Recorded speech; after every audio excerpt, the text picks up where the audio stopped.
Your band is kickass. Everyone is telling you after the shows that you should be way bigger, that you should be recognized in this country or in this continent or whatever, but your numbers don't show up the same. Your numbers are low. I'm gonna explain you in this video the two reasons why your physical life experience and all that these people is perceiving from you is not translated into your numbers and also to your opportunities in your career. And if you don't know me, this is Bibi from the metal band Crysis. I've been 18 years building a metal career in the international market. And let's say that I've lived some of these phases, especially coming from the analog world, which was a different way of approaching and doing things than rather today is another complete new world. So let's say that with Crysis we face the same problem, and struggling with these problems and trying to solve these problems to increase your numbers and have all this momentum in your live shows, but then people was later after the show disappearing and not connecting with us online. This was a problem, and that's why also I built this kit, the Artist Survival Kit, which is a free resource where I explain exactly how to do the Spotify strategies like major labels do, so you drive qualified traffic into your songs for your releases and all these things, are things very important. But today I'm going to talk not just about the release, but all the ecosystem that you're building around your band, that why your numbers are low. Okay, and this idea was originated by a person who contacted me at my Instagram at DB Plaza, and he was having exactly the same problem. He traveled all the world.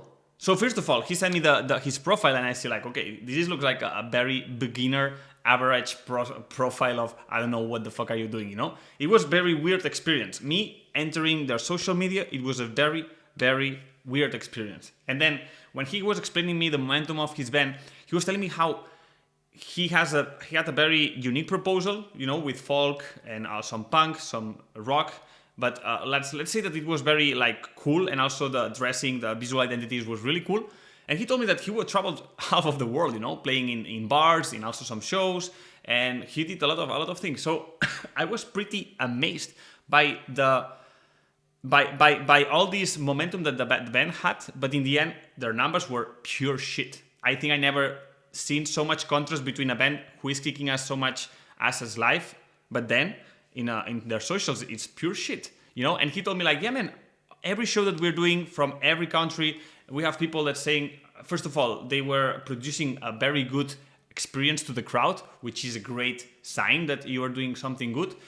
And after, not just this, but they had people from the industry or people from the other bands or musicians that told them, hey man, you should blow up more, your product is really nice crafted, So this provoked me a lot of curiosity, how you can suck so much on your online sucks so much. But also if I think about my past with my band, also we had the same problem, It was a moment that some certain type of videos on social media, they were no longer working anymore. These live clips, live edits of a show with your studio album, it's something that doesn't work anymore.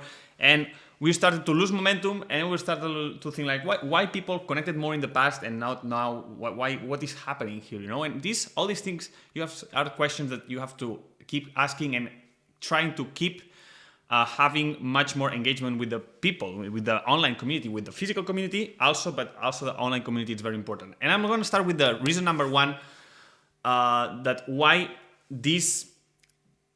can be this problem that the crowd see you in the live show, but then they don't stay online, okay? And the first reason is not as obvious as it seems. I'm going to start with a very weird reason. And this reason is that the music is not aligned with you 100%, let's say, because of course you can be much more or less aligned. But what happens when the music that you're playing in a live show is not 100% aligned? This doesn't mean that you don't like the music. I'm just saying that you're not 100% that this is the music of your life, okay? When this happens, it's possible that you deliver a great show as a band because you're a great performer, a great performer on live. So you make an experience to people. You make people enjoy a lot your live show, and they have a great moment with you. They connect with you with all your speeches and also your songs, your energy. They connect with this, but then happens something that all these people then they don't stay with the studio songs. They don't stay. They don't listen to you. Let's say a vast majority of them, they don't listen to you when they get home. They just had a great time with you. They danced, but then when they are home, they are not listening to you. So what happened here, And one of the reasons that I found out, especially in researching my own case, it's because what if the music is not 100% aligned? What that means? It means that you're not so enthusiastic with your enthusiasm. You don't live your music with so much enthusiasm that you cannot just do this experience on the live, but you cannot bring it online. This is a thing, because you have to, when you release new music and when you're promoting your music, not just in the shows, but also online, you have to live from enthusiasm. You have to sell, let's say, announce, promote from this enthusiasm. And if the artist doesn't feel this enthusiasm because maybe he wrote these songs with autopilot mode just to fulfill some expectations or just like, okay, let's craft this because I know that this will work and this will keep me touring for the next year. This is not the same level of enthusiasm when you feel like these songs really represent you and you gave birth to these songs and it's like your baby and you're gonna sell it with so much difference. It's gonna be so different the way you speak about these songs and you sell these songs to the audience and to the promoters and to the media. So maybe this is one of the reasons that people, they enjoy your life because you're a great performer and they like a lot how you perform live, but then they don't stay for the music. That's very interesting. That's a very interesting fact, So music align, music that you're enthusiast, that's a game changer. And it's not that easy because this means that all the time you're pushing yourself outside of your comfort zone and you're pushing yourself to be a kid again, playing with enthusiasm. And by the way, I like a lot this word enthusiasm because the etymology of this word, the origin comes from the Greece and it's possessed by God. So yes, I really believe that songs, when you are playing with songs in a way like you're a kid, you're just channeling music, ideas that come from a place, because sometimes it happens, that you are like, I have this idea, I want to do this idea. And it's like you sense the idea, but you don't see it in the real life because it comes from another place. So when you're possessed, when you allow yourself to be possessed by this enthusiasm, that's when the energy changes. It's not just also being a great performer, but also delivering something meaningful to this live crowd, this physical crowd, that then when they go home, they will put your music on, But now let's go to the most obvious, the second reason, the most obvious reason that of course, I really believe it's the problem of this guy that contacted me, that because he's already producing this to the people, to the audience, okay, so the number one problem was because this band was not opening a window for people like me that is discovering through Instagram to experience everything that he told me by the message. I was not experiencing in the Instagram, in his social media, for example, or in his live videos, or in his YouTube videos, video clips, Everything, all the content that comes out from the songs, music video, reels, posts, interviews in magazines, everything that is related from that, it's art as well. It's part of the artistic product. It's part of the artistic view of the song. It's not only the power chords or the instrument or the voice. It's all this, This is how you dimension your artistic proposal into a 360 thing that is impregnated with everything. And the problem is when artists put a barrier, like, okay, one thing is art, is a song, and the other thing is promoting yourself, like making a video, and then they see themselves like a sellout. That's when they are wrong. That's when they are not allowing people to also discover and enjoy the artistic proposal, the artistic thing, the artistic piece of art through their social media, for example, in this case. So this means, how can you open a window to people when they discover you in whatever platform, that they feel like they are the fourth member of your band or the sixth member of your band? I don't know how many people are in your band, But how can you achieve that these people, they look like, okay, when you are up on stage, they look like they are on stage with you. When they are in the backstage, when you are in the backstage, they feel like they are in the backstage with you. When you are on the road, they feel like they are on the road with you. When you are creating music on your rehearsal place, they feel that they are part of this as well, you know? So when you allow people to be part of all these processes that you take for granted, but for all the people like me, for example, I cannot sense it, then it's when they connect more with you. And that's when you start to build an online community that is really interested to also later on see you live. So I really believe that the number one problem of this guy, it was this. It was that, it's the number one problem because I wasn't able to sense all this magic, folk, all the energy that he told me that he has on the shows. I don't know, because I came to his profile and I didn't sense any of this. I didn't feel like I am part of the show. So here is where we have a problem. And that's why you're putting barriers for people to discover you and enjoy you from social media, Spotify, Instagram, whatever, blah, blah, blah, blah, blah, you know?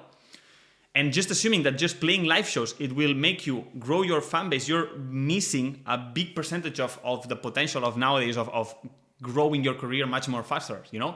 That's the problem of a lot of, especially traditional metal bands, like Crysis, where we came from this world, that we have this barrier between this is art, this is music, and this is promotion and reels and social media and bullshit. And then this is when these bands, and if you are in this case, I recommend you that you open your mind. This is when you're losing a big opportunity on accelerating the growth of your band, because this is also a lot of bands from heavy metal scene and everything, they ask me, they tell me, I don't know how to grow, you know, and they rely on these labels that, and especially old labels, that they keep doing the same mechanism as 20 years ago, which is, okay, I pay a promotional team that will send your new album to reviews and to magazines, and they will have reviews from you, and that's all. And what do you have from this? Nothing. You know, I'm not saying it's useless, but I'm saying that it's not the main focus. It's not where the attention is, or at least a big part of attention. So when bands are relying on this way of promotion and they think that they don't have to do nothing, they just have to have a good label or even a bigger label, that's when you have a problem, okay? So I hope that this gives you a bit of perspective of what are the things that are, okay, you have a great band, you have a great product, you have a great proposal, but why people is not finding out about you? Think about this, apply it. And this is the most important thing, man. Don't just listen, apply it on your own band.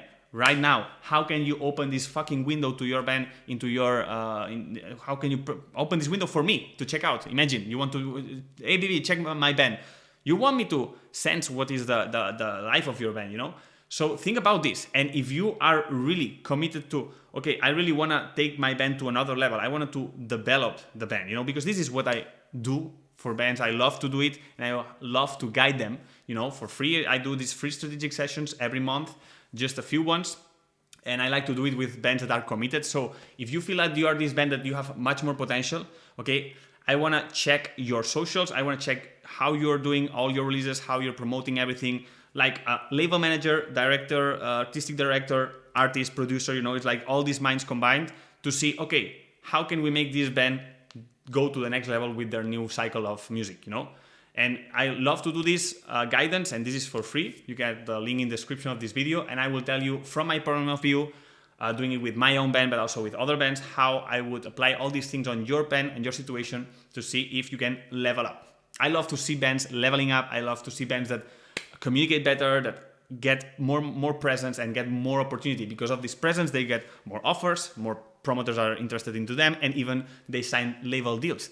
So I want you to become that band, because I love heavy metal, I love metal, and I think that metal have a lot to improve and you know, step up, and it's time to do it. And I can help you with that. So you have the link in the description of this video. Don't hesitate. I will help you. One session for free, don't worry. And of course, I will tell you how can also implement some things.